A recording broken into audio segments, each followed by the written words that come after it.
Well, thank you so much for taking some time to speak with me. My pleasure.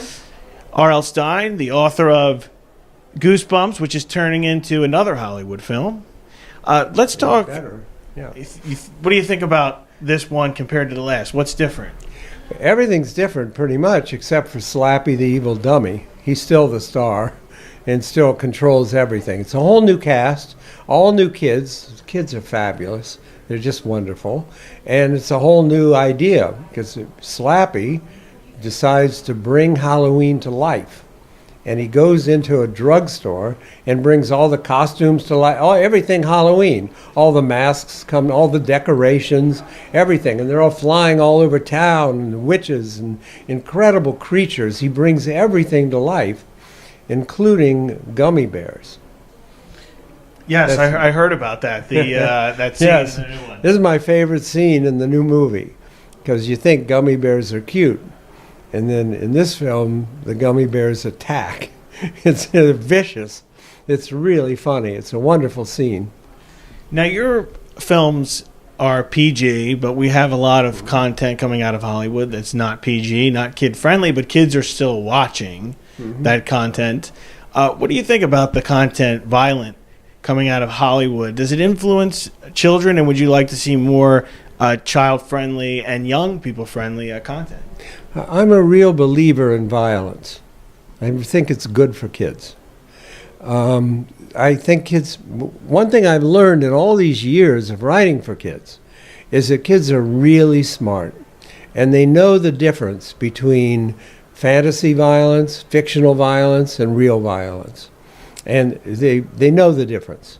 So when you have a battle going on in a video game, that's one kind of violence. You go out on the street and you see two men having a fist fight, that's a whole different reaction from people. And so I never worry about violence on TV or in movies because I just think kids know the difference. Also, kids have a lot of violent feelings that they have to get out. They have a lot of, I always think one reason my books are so popular is that kids actually identify with the monsters. The kids, they want to rage, they want to roar, they want to rip things apart, they want to be bad. They have these feelings.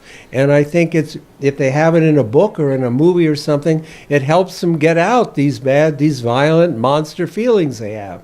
So I'm a big supporter of violence. So what do you say to people who argue that children could be influenced, their behavior, by taking in, these violent movies or playing violent video games, Call of Duty? Not at all. I don't agree. When my son was growing up, we let him watch everything, anything he wanted to watch. We let him watch, except for one thing. There was only one thing that was banned, and that was the Three Stooges. That was the only thing he couldn't see because I knew he would poke somebody's eye out. That's the whole thing in the Three. You ever watched the Three Stooges? Yes. Yeah, that's the whole thing, poking in the eyes. We knew he would do that, so that was it. Everything else was fine. So you drew the line there, but the other stuff? Yeah, no Three Stooges. Okay.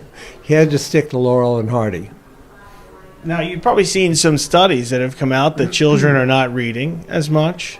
They have a lot of technology accessible to them. Is that a concern that you have about children growing up today not reading enough, and what do you think could be done? Listen, when kids are reading, I'm very optimistic about kids and reading.